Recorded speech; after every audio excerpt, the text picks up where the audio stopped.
नमस्कार छात्रों, मैं गिरिराज मंगल।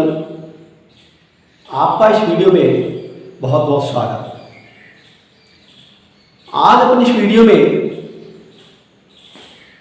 प्रश्नावली 2.5 का भाग 5 यानी पूरी प्रश्नावली का भाग 5 है, इसका अध्ययन करने वाले हैं। पिछले 4 वीडियो में अपन ने इसी प्रश्नावली से संबंधित सवालों को हल किया। आज अपन इस वीडियो में सर्व समीकरणों के माध्यम से अपन ने पिछले वीडियो में बहुपद से संबंधित अपन ने गुणनखंड की, एक बहुपद दूसरे बहुपद का गुणनखंड है या नहीं, उनके माध्यम से अपन ने अज्ञात चर का मान ज्ञात किया। यहाँ अपन सर्व समीकरणों का प्रयोग करते हुए अपन गुणनफल करेंगे, विस्तार करेंगे। कुछ क्वेश्चनों में अपन सर्व समीकरणों को सिद्ध भी करेंगे। तो देखिए, हम पहले क्वेश्चन पर चर्चा करते हैं कि उपयुक्त सर्व समीकरणों का प्रयोग करते हुए गुणनखंड कीजिए। प्रिय बालकों, आपको सबसे पहले सर्व समीकरणों का ज्ञान होना चाहिए। अपन को जो भी सवाल हल करना है उसके पहले या तो हमको सर्व समीकरण लिखें या उसको साइड में लिखें, सर्व समीकरण जरूर लिखना चाहिए। तो देखिए, हम पहले क्वेश्चन की चर्चा करते हैं। हल क्रमांक 1। देखिए, पहला क्वेश्चन है अपना, पहले का फर्स्ट नंबर है x + 4 और x + 10। इसको अपन को क्या करना है? गुणनफल करना है, गुणनफल। तो ध्यान देना, यहाँ अपन को सर्व समीकरण लगानी है x + a × x + b। ये क्या है? ये सर्व समीकरण है। तो इन दोनों को, ये सर्व समीकरण है, ध्यान देना, सर्व समीकरण। तो जब इस प्रकार के सर्व समीकरणों को अपन हल करते हैं तो पहली संख्या का वर्ग असमान संख्याओं का योग इंटू समान संख्या और असमान संख्याओं का गुणनफल। सामान्य तरीके से अपन इसको गुणा करेंगे तो भी यही आने वाला है, किंतु सर्व समीकरणों के माध्यम से जब अपन गुणा करते हैं तो सर्व समीकरण का जो रूल है उसी के माध्यम से अपन को हल करना है। तो देखिए, यहाँ x का मान क्या है? x ही है, यहाँ पर ये हो जाएगा a + b अज्ञात संख्या है, यहाँ पर 4 + 10 हो जाएगा, यहाँ x हो जाएगा और ab का मतलब 4 और 10 का गुणनफल हो जाएगा। तो देखिए, यहाँ x² होगा, 10 और 4 14 x हो जाएगा और 10 × 4 करेंगे तो यहाँ पर 40 आपको प्राप्त हो जाएगा। ये अपन को एक तरह से सर्व समीकरणों के माध्यम से अपन ने हल किया। सामान्य तरीके से गुणा करेंगे तो भी यही गुणनफल अपन को प्राप्त होने वाला है। इसी का सेकेंड पार्ट देखिए आप, यहाँ है x + 8 और x - 10। यहाँ पे वही सर्व समीकरण है। देखिए, उसी को आपको लगाना है। पहली संख्या का वर्ग हो जाएगा 8 और ये -10 है। समान संख्या यहाँ पर x वाली है और यहाँ फिर असमान संख्याओं को अपन गुणा करें। बिल्कुल यही सर्व समीकरण आपको यहाँ लगानी है। तो यहाँ हो जाएगा x², दोनों को योग करेंगे अपन तो -2x हो जाएगा और ये दोनों को जब गुणनफल करेंगे तो यहाँ -1 को 80 प्राप्त हो जाएगा। क्यों? विपरीत चिन्ह की संख्याओं को जब अपन गुणा करते हैं तो अपन को गुणनफल माइनस में ही प्राप्त होता है। ये क्वेश्चन एक अपन ने फर्स्ट और सेकंड किया। इसी का तीसरा पार्ट करते हैं अपन। देखिए, इसी पहले क्वेश्चन का जिसमें है y² प्लस का 3/2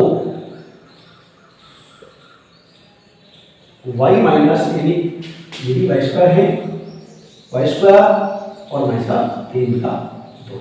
आप यहाँ देख रहे हैं कि पहली संख्या समान है और दूसरी संख्या समान है, केवल चिन्ह का अंतर है, तो ये ससमीका लग जाएगी।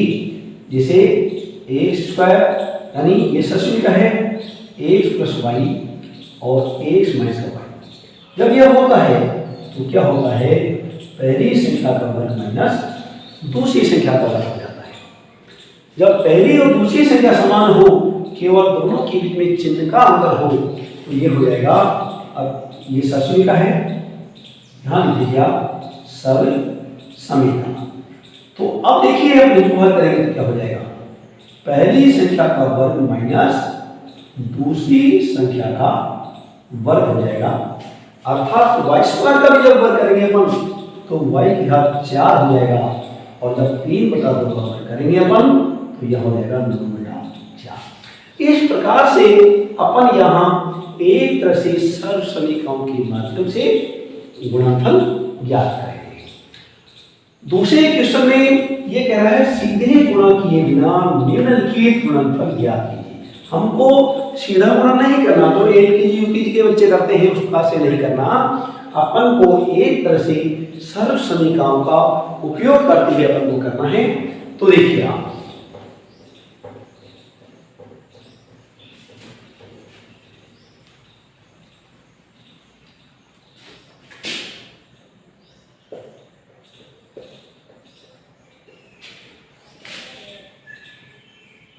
हल क्रमांक अपन 2 करते हैं जिसमें सीधे गुणा किया गया। हमको इनको सीधा गुणा नहीं करना, तो ध्यान दीजिए सर्व समीका से, सर्व समीका के माध्यम से अपन को करना है 103 इंटू 70। तो देखिए आप इसमें वही सर्व समीका लगेगी जो अपन ने पहले के फर्स्ट और सेकंड में अपन लगाई थी। तो यह ध्यान दीजिए, यहाँ क्या करेंगे, इसको 100 प्लस 3 करेंगे,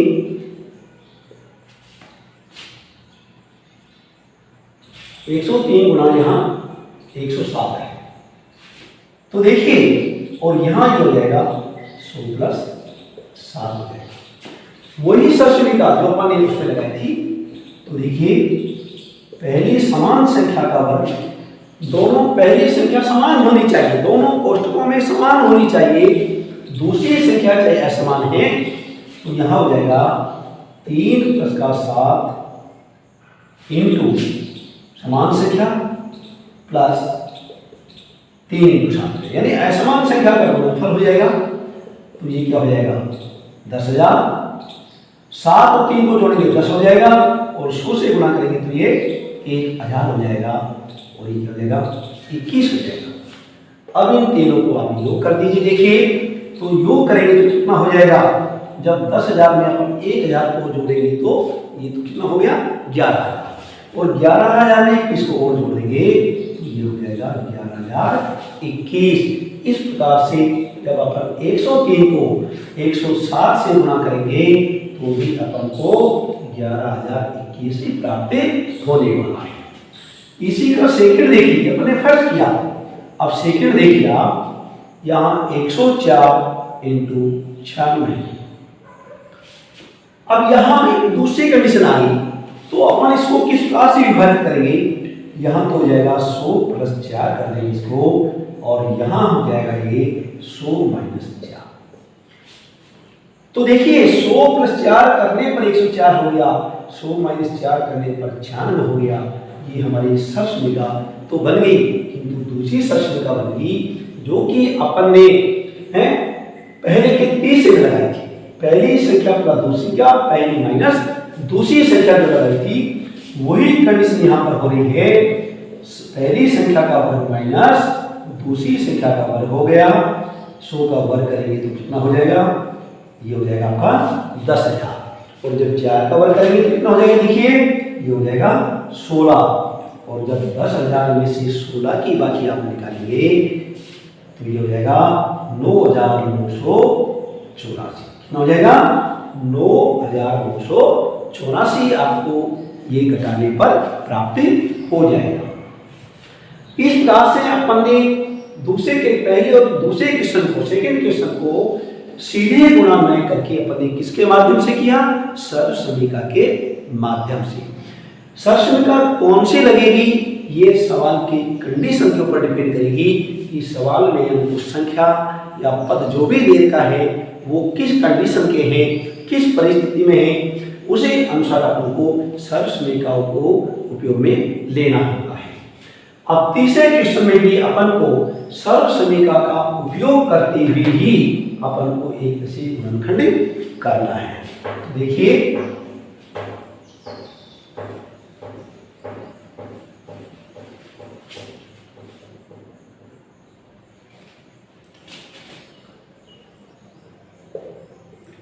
हल क्रमांक 3 देखिए आप, सरसमीका से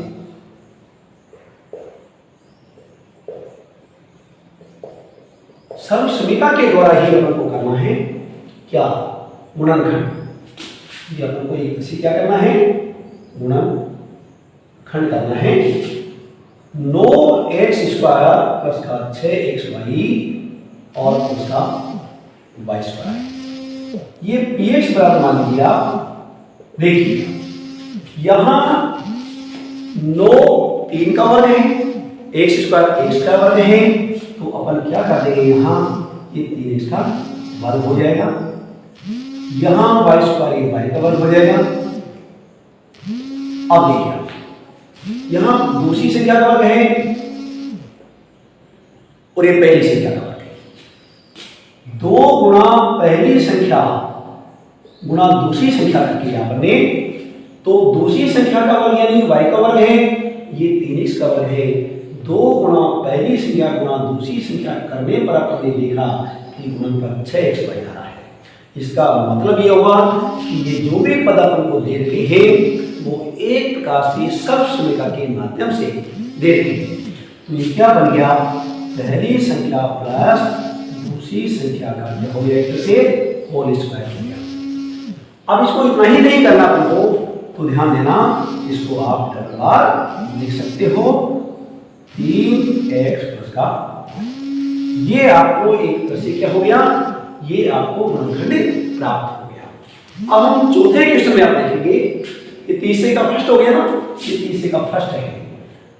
अब यहां तीसरे का सेकंड देख लेते हैं, क्या हो जाएगा, 104 यानी ये है x² माइनस y² बटा 100 है, ठीक है ना। तो अब देखेंगे यहां ये x का वर्ग हो गया और ये y बटा 10 का वर्ग हो जाएगा। क्यों, क्योंकि x का वर्ग x² हो रहा है, y का वर्ग y² आ रहा है और यानी 10 का वर्ग 100 आपको प्राप्त हो रहा है। अब ये सरसमीका बन गई कौन सी, पहली संख्या का वर्ग माइनस दूसरी संख्या का वर्ग हो गया। एक बार पहली में अपन ये दूसरी संख्या को जोड़ देते हैं और एक बार अपन पहली में से दूसरी संख्या को घटा देते हैं। ये अपन को तीसरे का सेकंड जो है उसका अपन को एक तरह से गुणनखंड प्राप्त हो गया। अब हम चौथे क्वेश्चन की बात करते हैं। इसमें भी अपन को एक प्रकार से सरसमीका का ही उपयोग करना है। इसमें कौन सी सरसमीका लगेगी ये मैं आपको बता रहा हूं। अभी देखिए,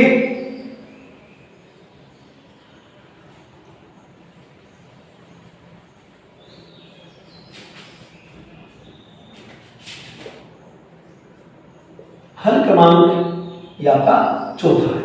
हल क्रमांक 4 में आप देखिए, यहां आपको दिया है, आपको प्रसार कीजिए, यह है प्रसार कीजिए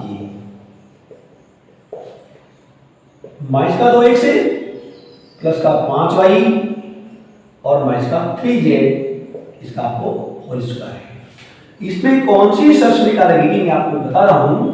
सरसमीका x प्लस y और प्लस z का होल स्क्वायर, ये किसके बराबर होता है वो आप देखिए। यहां पहली संख्या का वर्ग है, दूसरी का वर्ग है और तीसरी का वर्ग हो जाएगा। आगे 2 गुणा पहली दूसरी संख्या, 2 गुणा दूसरी तीसरी संख्या और 2 गुणा तीसरी और पहली संख्या। ये अपन को पहली प्लस दूसरी प्लस तीसरी संख्या का होल स्क्वायर करने पर प्राप्त होता है। इसका उपयोग अपन यहां करने वाले हैं। तो देखिए क्या हो जाएगा, पहली संख्या का वर्ग ये दूसरी संख्या का वर्ग हो जाएगा और ये तीसरी संख्या का अपन को वर्ग प्राप्त हो गया, ठीक है ना। प्लस 2 गुणा पहली संख्या गुणा दूसरी संख्या, ये हो गया, प्लस 2 गुणा दूसरी संख्या इंटू, ये अपन को तीसरी संख्या लिखेंगे, प्लस 2 गुणा तीसरी संख्या इंटू पहली संख्या, यानी पहली दूसरी और तीसरी संख्या का अलग अलग अपन ने वर्ग किया। 2 गुणा पहली दूसरी प्लस 2 गुणा दूसरी और तीसरी प्लस 2 गुणा तीसरी और पहली संख्या को प्राप्त अपन ने किया।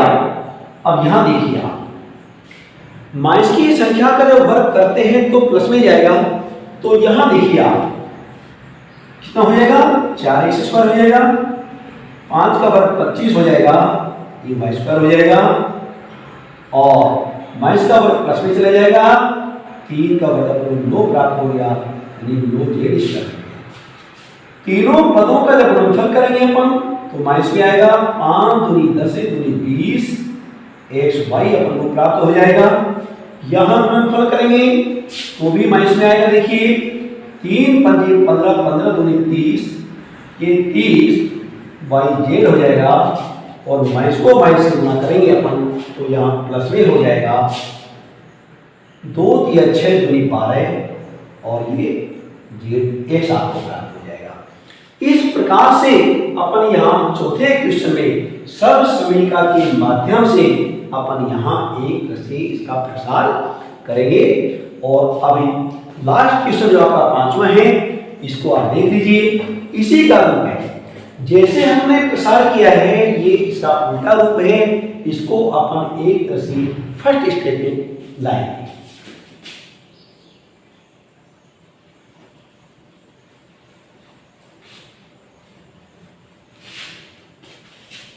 इसको अपन यही हल करते, देखिए 5वें क्वेश्चन को अपन यही हल कर रहे हैं, तो ये क्या हो जाएगा, देखिए ये 2x का वर्ग हो गया, आप देखिए 4 2 का वर्ग है, ये 3y का वर्ग हो गया, 16 4 का वर्ग है, 4 z का वर्ग हो गया। अब यहां सर्वसमीका का रूप ले लीजिए आप, 2 गुणा पहली संख्या क्या थी, 2x गुणा दूसरी संख्या है 3y, इनका गुणनफल आप देखिए 12x लग रहा है। 2 गुणा पहली दूसरी हुई, 2 गुणा दूसरी तीसरी, तो यहां 3y और तीसरी संख्या 2z, यहां 2z। आप अभी चिन्ह पे ध्यान मत दीजिए, चिन्ह अपन को किसका चेंज करना है ये अपन बाद में करेंगे, केवल आप गुणनफल पर ध्यान दीजिए। इनका गुणनफल 3 दूनी 6 दूनी 12 जो है, ये तो देखो 4 4 12 हो गया, तो तीसरी और ये 4z है 4, 24 yz आना है। चिन्ह को आप देखिए, चिन्ह माइनस का है, हो जाएगा प्लस 2 गुणा तीसरी संख्या इंटू पहली संख्या, ये गुणनफल भी प्लस में आ रहा है जबकि संख्या माइनस की है, ये गुणनफल भी प्लस में आ रहा है, संख्या माइनस की है, आ जाएगा। अब आपको देखना है कि हमको कौन सी संख्या को माइनस की करनी है, ताकि माइनस के करने पर भी हमको इसमें कोई फर्क नहीं पड़े, वो अपन यहां देखेंगे। यहां यदि अपन चौथी नंबर की संख्या को अपन यहां माइनस की कर देते हैं, ये माइनस की कर देंगे अपन, तो आपका काम भी हो जाएगा। देखिए अभी ये अपन माइनस का कर दिया, इसको माइनस का क्यों किया, क्योंकि अपन को ये दोनों जो पद है वो माइनस के आने हैं, और यहाँ माइनस का करने पर इसका वर्ग प्लस में आने दिया गया। ये माइनस का होने की वजह से अब देख लीजिए, ये गुणनफल आपको माइनस का प्राप्त हो गया, और इसी को माइनस की करने की वजह से ये गुणनफल भी आपको माइनस का प्राप्त हो गया। और इस संख्या को माइनस का करने पर हमारे मानों में कोई किसी प्रकार का अंतर नहीं आया है, तो ये हो गया। अब देखिए ये पूरा का पूरा रूप जो आप नजर आ रहे हैं आपको, ये एक सर्वसमीका का रूप हो गया। तो ये कौन सा हो जाएगा, ये हो गया पहली संख्या प्लस दूसरी संख्या और प्लस तीसरी संख्या कौन सी है, माइनस का 4z है।